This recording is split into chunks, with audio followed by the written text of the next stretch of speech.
మీరెప్పుడు వినని ఒక సంఘటన గురించి ఈరోజు మీకు చెప్పబోతున్నాను. అదే డైట్లవ్ పాస్ మిస్టరీ. ఈ సంఘటన జరిగి 57 సంవత్సరాలు అయింది. కానీ ఇప్పటి వరకు ఆ మిస్టరీని ఎవ్వరూ ఛేదించలేకపోయారు. 1959లో రష్యాలో 25 సంవత్సరాల కన్నా తక్కువ వయసున్న 10 మంది విద్యార్థులు యూరో మౌంటైన్స్ వైపుగా హైకింగ్కి వెళ్ళారు. హైకింగ్ అంటే మీకు తెలుసు కదా, ఇదే. కొన్ని వారాల తర్వాత వారు శవాలుగా తేలారు. వారి డెడ్ బాడీస్ గుర్తుపట్టలేనంతగా డ్యామేజ్ అయ్యాయి. వాళ్ళ శరీరాలు విరిచేయబడ్డాయి. ఒక బాడీకి లోయర్ జా లేదు, ఒక బాడీకి కళ్ళు పీకేయబడ్డాయి, ఒకరి నోట్లో నాలిక పీకేయబడింది, వాళ్ళ రిబ్స్ అన్నీ విరిగిపోయాయి. ఎముకలు కొరికే చలిలో వాళ్ళ ఒంటిపైన బట్టలే లేవు. ఈ మర్డర్స్ జరిగిన ప్రాంతంలో ఎవిడెన్స్ని బట్టి చూస్తే వాళ్ళు వేసుకున్న టెంట్కి వెనక వైపున కత్తితో చీల్చి బట్టలు కానీ షూ కానీ వేసుకోకుండా -25 డిగ్రీస్ చలిలో ప్రాణ భయంతో పరుగులు తీశారు. అంత భయంకరమైన పరిస్థితి వాళ్ళకి ఏమొచ్చింది? ఎంజాయ్మెంట్ కోసం వెళ్ళిన ట్రిప్లో వీరు ఇంత కిరాతకంగా ఎందుకు చనిపోవాల్సి వచ్చింది? అసలు ఏం జరిగిందో, ఏమై ఉండొచ్చో ఇప్పుడు తెలుసుకుందాం. Hi everyone, this is Vikramaditya and welcome to my channel.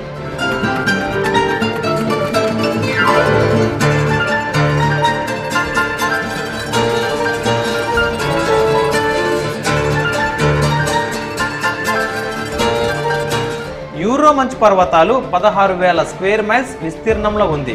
దానిలో అతి కొద్ది భాగం మాత్రమే మనిషి ఎక్స్ప్లోర్ చేశాడు. ఇంకా ఎక్స్ప్లోర్ చేయాల్సింది చాలా భాగం ఉంది. ఈ పర్వతాలలో ఆ మర్డర్స్ జరిగిన ప్రాంతాన్నే డైట్లవ్ పాస్ అని పిలుస్తారు. జనవరి 1959లో 10 మంది కాలేజ్ స్టూడెంట్స్ 14 రోజుల హైకింగ్ ఎక్స్పెడిషన్కి బయలుదేరారు. ఈ గ్రూప్ని లీడ్ చేస్తున్న వ్యక్తి పేరు ఇగోర్ డ్యాట్లవ్. అందుకనే ఈ ప్రాంతానికి ఆయన పేరే పెట్టారు. వీరు ఎలా చనిపోయారు అనే మిస్టరీని మనం ఛేదించాలంటే ఈ విషయాన్ని 3 విధాలుగా మనం తెలుసుకోవాలి. వాటిలో మొదటిది, వాళ్ళ ప్రయాణం ఎలా జరిగింది.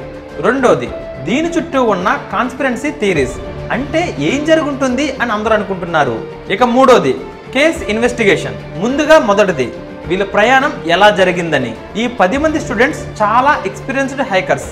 వీరు ఇంతకు ముందు కూడా చాలా కష్టమైన ప్రాంతాల్లో కూడా హైకింగ్ చేశారు. వీరి ప్లాన్ ప్రకారం వాళ్ళ టార్గెట్ రీచ్ అవడానికి 7 రోజులు పడుతుంది. మళ్ళీ తిరిగి రావడానికి కూడా 7 రోజులు పడుతుంది. అంటే టోటల్ 14 డేస్ ట్రిప్. మొదటి రోజు వాళ్ళ డైరీలో ఏమని రాసుకున్నారంటే, వీరందరూ చాలా హ్యాపీగా ఉన్నారు, హైకింగ్కి క్లైమేట్ కూడా చాలా అనుకూలంగా ఉంది అని రాసుకున్నారు. యూరల్ పర్వతాల స్టార్టింగ్ పాయింట్ నుండి వీళ్ళ హైకింగ్ స్టార్ట్ చేశారు.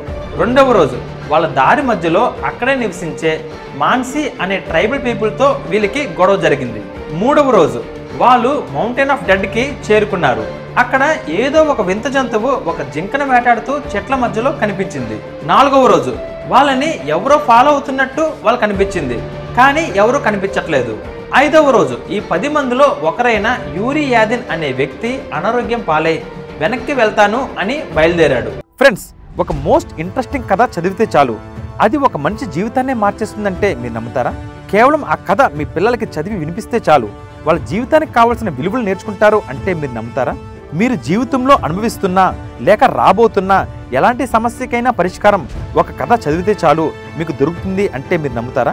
Yes, it's possible only with the greatest epic ever told in the history of mankind. It's the Mahabharata. ఈ కథ ఒక సూపర్ హిట్ మూవీ కన్నా 100 రెట్లు గొప్పగా ఉంటుంది. It's a challenge. విక్రమాదిత్య మాటలో రాసిన మహాభారతం పూర్తి కథ 2 భాగాలలో, పుస్తకం ఇంకా ఈబుక్ రూపంలో అమెజాన్ ఇంకా 43 ఆన్లైన్ స్టోర్స్లో దొరుకుతుంది. ఈ పుస్తకం ప్రపంచవ్యాప్తంగా 54 భాషల్లో దొరుకుతుంది.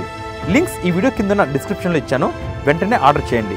ఎందుకంటే ఇది కేవలం ఒక పుస్తకం మాత్రమే కాదు, ఇది నీ జీవితానికి కావాల్సిన గ్రంథాలయం.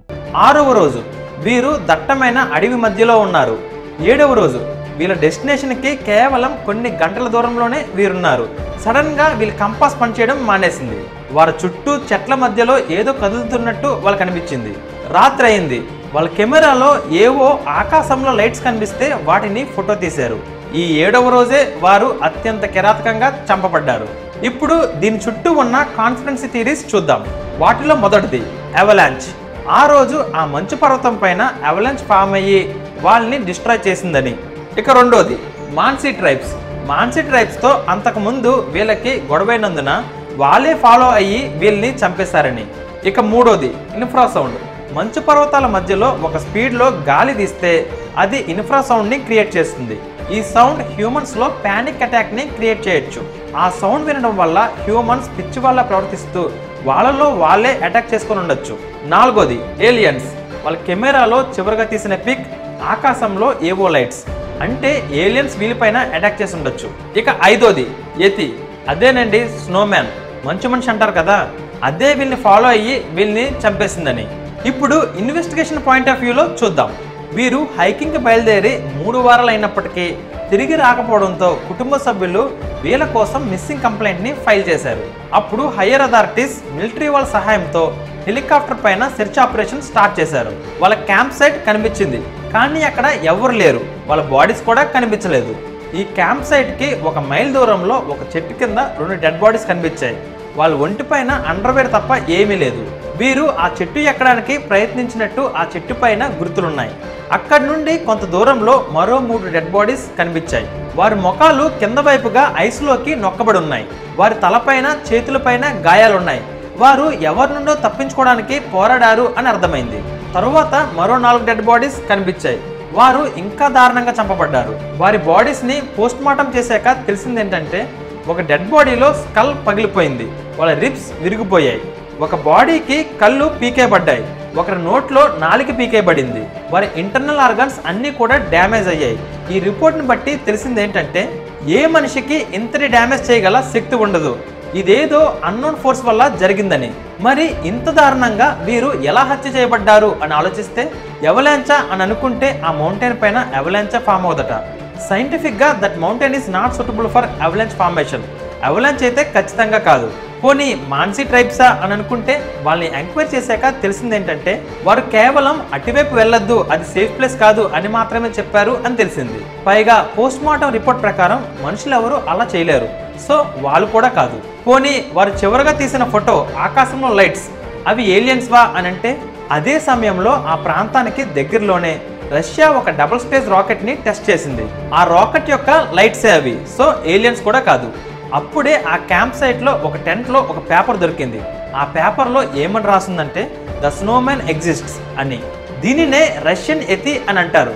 అసలు ఇది సాధ్యమా అని రీసెర్చ్ చేస్తే, యతి లాంటి జంతువులు ఐసేజ్లో ఒక భారీ ఆకారంలో ఒక ఏప్ ఉండేదని, దాని సైంటిఫిక్ నేమ్ జైగాంటిక్ పిథకస్ అని, అవి 30,000 సంవత్సరాలకు ముందే అంతరించిపోయాయని, కానీ సైబీరియా లాంటి రిమోట్ ప్రాంతాల్లో అవి ఇంకా సర్వైవ్ అయ్యే ఛాన్సెస్ ఉన్నాయని సైంటిస్ట్ చెప్పారు.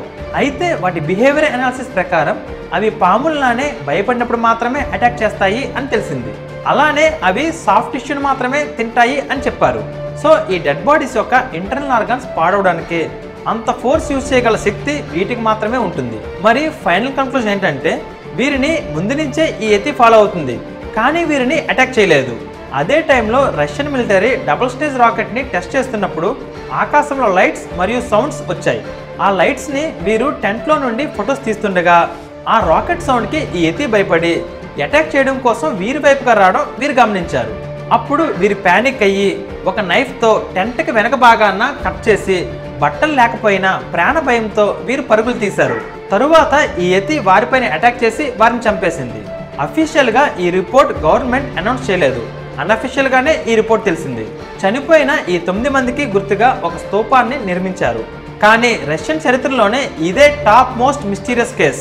ఈ ఇన్సిడెంట్ నాకు చాలా ఇంట్రెస్టింగ్ అనిపించింది, అందుకనే దీనిపైన రీసెర్చ్ చేసి ఆ థ్రిల్లింగ్ ఎక్స్పీరియన్స్ మీకు కూడా అందించాలనుకున్నాను. ఫ్రెండ్స్, నెక్స్ట్ ఎపిసోడ్లో కంటెంట్ వేరే లెవెల్లో ఉంటుంది, డోంట్ మిస్ ఇట్. నేను రాసిన మహాభారత పుస్తకాన్ని ఇప్పుడే ఆర్డర్ చేయండి. లింక్స్ ఈ వీడియో కింద ఉన్న డిస్క్రిప్షన్లో ఇచ్చాను. అలాగే ఇప్పటి వరకు నా ఛానల్ని మీరు సబ్స్క్రైబ్ చేసుకుని ఉండకపోతే వెంటనే సబ్స్క్రైబ్ చేసుకోండి. Till then take care.